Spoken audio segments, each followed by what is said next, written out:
അസ്സലാമു അലൈക്കും വറഹ്മത്തുള്ളാഹി വബറകാതുഹു. മീഡിയകളിൽ ചില വിഷയങ്ങൾ സംസാരിക്കുമ്പോൾ, പ്രത്യേകിച്ച് നമ്മുടെ വിശ്വാസപരമായ കാര്യങ്ങളും സംസാരിക്കുമ്പോൾ, ഇന്നത്തെ കാലത്ത് പ്രത്യേകിച്ചും വളരെയധികം ശ്രദ്ധിക്കേണ്ട ഒരു കാര്യമാണ്. പ്രാമാണികമായി പലതും പറയുമ്പോൾ അതിൻ്റെതായ ഉദ്ധരണികൾ, ഹദീസുകൾ, ഖുർആൻ്റെ സൂക്തങ്ങൾ എല്ലാം ഉദ്ധരിക്കപ്പെടുന്നു. ഹദീസ് ഉദ്ധരിക്കുമ്പോൾ തന്നെ അതിൽ പ്രാമാണികമായി വളരെ സ്വഹീഹായ ശക്തിമത്തായ ഹദീസ് തന്നെ പറയേണ്ടി വരും. ഇതെന്തിനാണെന്ന് ഇങ്ങനെ പറയുന്നു? ഈ അടുത്ത് പലപ്പോഴും നമ്മുടെ മതത്തിൻ്റെ വിഷയങ്ങൾ, അല്ലെങ്കിൽ അതിവിശ്വാസപരമായ ആചാരപരമായ കാര്യങ്ങൾ എന്തും ആയിക്കോട്ടെ, അത് നമുക്കറിയാം അതിൻ്റെ യഥാർത്ഥ വിധി എന്താണ്. ഇപ്പം പ്രവാചകനെക്കുറിച്ച് തന്നെ നമ്മൾ പല വിശേഷണങ്ങളും പറയാറുണ്ട്. മതത്തിൻ്റെ കാര്യങ്ങളെക്കുറിച്ചായാലും കർമ്മങ്ങളെക്കുറിച്ചായാലും അനുഷ്ഠാനങ്ങളെക്കുറിച്ചായാലും, അല്ലെങ്കിൽ ഖിസസുൽ അംബിയ, പ്രവാചകന്മാരുടെ ചരിത്രം പറയുന്ന വിഷയത്തിലായാലും ഒക്കെ വളരെ സൂക്ഷ്മത പുലർത്തി വരാറുണ്ട്. പൊതുവെ അങ്ങനെയാണ്. കഴിഞ്ഞകാല ചരിത്രങ്ങളൊക്കെ അങ്ങനെയാണ്. എന്ത് പറയുമ്പോഴും മുമ്പിലിരിക്കുന്ന ഓഡിയൻസിനെയും കൂടി നോക്കി, അല്ലെങ്കിൽ നമ്മൾ ഒരു വിഷയം പറയുമ്പോൾ അത് ഉൾക്കൊള്ളാൻ പറ്റുന്ന രൂപത്തിലാണ് എന്തും സംസാരിക്കാറ്. പക്ഷേ ഈ അടുത്ത കാലത്ത് പ്രവാചകനെ സംബന്ധിച്ചൊരു വിഷയം പറയുന്നുണ്ട്. മറ്റാരുമില്ല, ഉഷാദാസനെയാണ്, ഒതുക്കങ്ങൾ. അതിൻ്റെ യാഥാർത്ഥ്യം എന്താണെന്ന് അറിയുന്നവരൊന്ന് പറയണം. ഞാൻ ആദ്യമായിട്ട് കേൾക്കുന്നതാണ്. അങ്ങനെ വല്ല ഹദീസോ എന്തെങ്കിലും ഉണ്ടെങ്കിൽ അത് നിങ്ങൾ പറയാം, കമൻറ്റ് ബോക്സിൽ അറിയിക്കുക. അതായത് അദ്ദേഹം പറയുന്നത് ഒരു വിഷയം എന്ന് വെച്ചാൽ പ്രവാചകനെ കുറിച്ചാണ്. ഒരു സ്വഹാബി തൻ്റെ ഭാര്യയുമായി ഒരു വഴിയിലൂടെ നടക്കുമ്പോൾ പ്രവാചകൻ പറയുകയാണ് പോലും, നീ പോട്, അവളവിടെ നിൽക്കട്ടെ. എന്നിട്ടോ അയാൾ പറയാണ്, അവിടെ നിന്നതിന് പിന്നെ അവർക്ക് അത് പറ്റൂല, അത് ത്വലാഖ് ചെല്ലൽ നിർബന്ധമാണ്. നബിതങ്ങളൊരു പെണ്ണിനെ ഇഷ്ടപ്പെട്ടാൽ പിന്നെ ഒഴിവായി കൊടുക്കലേ നിർവാഹുള്ളൂ. കാലം നഊദുബില്ല.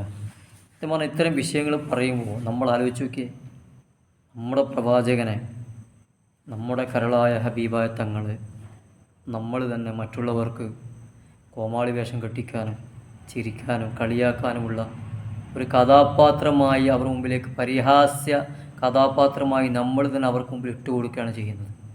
എന്തോരം കഷ്ടതയാണ്, എന്തോരം വിഷമമാണ് ഇത്തരം കാര്യങ്ങൾ, അല്ലേ? അതൊക്കെ പറയുമ്പോൾ അതിനനുസരിച്ച് അതിന് അടിയിൽ ട്രോളാനും പിടിക്കാനും, പ്രവാചകനെ വല്ലാത്ത മോശമായ രീതിയിൽ ചിത്രീകരിക്കാനും, കാർട്ടൂണൊക്കെ വരച്ച് കാണിച്ച് ചിത്രീകരിച്ച് സഭ്യമല്ലാത്ത ഭാഷകൾ ഉപയോഗിക്കാനും, മീഡിയകളിൽ വന്ന് ചില വിഷയങ്ങൾ പറയുമ്പോൾ ഇത്തരക്കാർ ആദ്യം ആലോചിക്കേണ്ടത്, ഓരോ കാലഘട്ടത്തിലും നമ്മൾ പറയുന്ന വാക്കുകൾ ശ്രദ്ധിക്കണം. അള്ളാഹുവിൻ്റെ ഹബീബായ തങ്ങളെ, പ്രവാചകൻ ഹബീബായ റസൂലുള്ളാഹി സ്വല്ലല്ലാഹു അലൈഹി വസല്ലം തങ്ങളെ പല കോലത്തിലേക്ക് ചിത്രീകരിക്കപ്പെടുക. അതിന് നമ്മൾ കാരണക്കാരായി മാറണം. ഞാനിത് പറയുന്നത് കൊണ്ട് ചിലപ്പോൾ നിങ്ങൾക്ക് ഇതായി ഉൾക്കൊള്ളാൻ പറ്റിക്കൊള്ളുന്നില്ല. എന്നാൽ ഞാൻ ഈ പറഞ്ഞ വിഷയം ഒന്നും വേണ്ട, നിങ്ങൾ നൗഷാദാസനി അയാൾ പറയുന്നതന്നെ നിങ്ങൾ കേട്ട് നോക്ക്, എന്നിട്ട് നിങ്ങൾക്ക് പറയാം. ഇത്രത്തോളം വിഷമകരമായൊരു കാര്യമാണ് ഇയാൾ ഇങ്ങനെയൊക്കെ വന്ന് പറയുമ്പോൾ. സ്വാഭാവികമായിട്ട് നമ്മുടെ പ്രവാചകനെ കുറിച്ചിട്ട് എന്താണ് വിലയിരുത്തുക? നമ്മൾക്കറിയാം, നമ്മുടെ ജീവന തുല്യമല്ല, അതിനേക്കാൾ അപ്പുറത്തേക്ക് നമ്മൾ സ്നേഹിക്കുന്ന ഒരു പ്രേമഭാചനം, അല്ലെ, നമ്മൾ സ്നേഹിക്കുന്ന നമ്മുടെ നേതാവ്, അല്ലേ, നമ്മുടെ ആത്മീയ, നമ്മുടെ എല്ലാ ഈ ലോകത്താലും പരലോകത്താലും നമ്മുടെ വിമോചകൻ, എല്ലാമാണ് നമ്മുടെ പ്രവാചകൻ. ആ പ്രവാചകനെ ഇത്തരം വിഷയങ്ങൾ അവതരിപ്പിക്കുമ്പോൾ അതുകൊണ്ട് ഈ സമൂഹത്തിൽ ഉണ്ടാക്കി തീർക്കുന്ന വിഷയങ്ങൾ ചെറുതൊന്നുമല്ല. കരിവാരിത്തേക്കുന്ന, അല്ലെങ്കിൽ നമ്മൾ തന്നെ പ്രവാചകനെ മറ്റുള്ളവർക്ക് എറിയാനും ട്രോൾ ചെയ്യാനുമുള്ള ഒരു ഉപകരണമാക്കി മാറ്റി കൊടുക്കുകയാണ് ചെയ്യുന്നത്. വല്ലാത്തൊരവസ്ഥയാണ്. ഏതായാലും ഇത് കേട്ടിട്ട് നിങ്ങൾ പറയണം കേട്ടോ, എനിക്കറിയില്ല ഇങ്ങനെ ഉണ്ടോ ഇല്ലയോ. പൊതുസമൂഹത്തിൽ ഇത്തരം കാര്യങ്ങളൊക്കെ പറയുമ്പോൾ ശ്രദ്ധിക്കണം. പിന്നെയും നമ്മൾ തന്നെ പ്രവാചകനെ മോശമാക്കാൻ വേണ്ടി ചിത്രീകരിച്ചു കൊടുക്കുകയാണ്.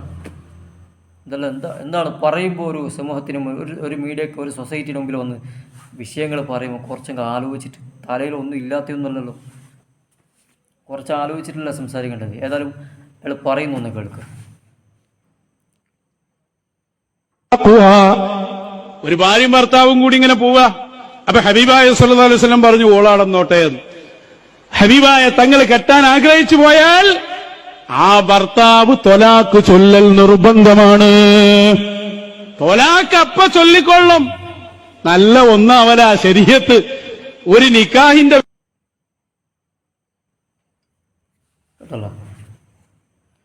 ഇത്തരം വിഷയങ്ങൾ കാണുമ്പോൾ, അല്ലെങ്കിൽ ഇതിൽ നിങ്ങളൊക്കെ കണ്ടിട്ടുണ്ടാവും, അതിൻ്റെ പിന്നിൽ അതിൻ്റെ കൂടെ തന്നെ ട്രോളുന്ന രീതിയിൽ അതെല്ലാം കമൻറ്റ് ബോക്സൊക്കെ നോക്കിയാൽ മനസ്സിലാവും. നമുക്കറിയാം, ഒരു വിശ്വാസിയെ സംബന്ധിച്ചിടത്തോളം ഇത്തരം കാര്യങ്ങൾ കാണുമ്പോൾ, നമ്മുടെ പ്രവാചകനെ അവഹേളിക്കുന്നത് കാണുമ്പോൾ നമുക്ക് വല്ലാതെ നോവും അല്ലേ. മുമ്പിനായ മനുഷ്യന് എന്താ മതപരമായ വിശ്വാസപരമായ കാര്യമായതുകൊണ്ട് പറയാണ്.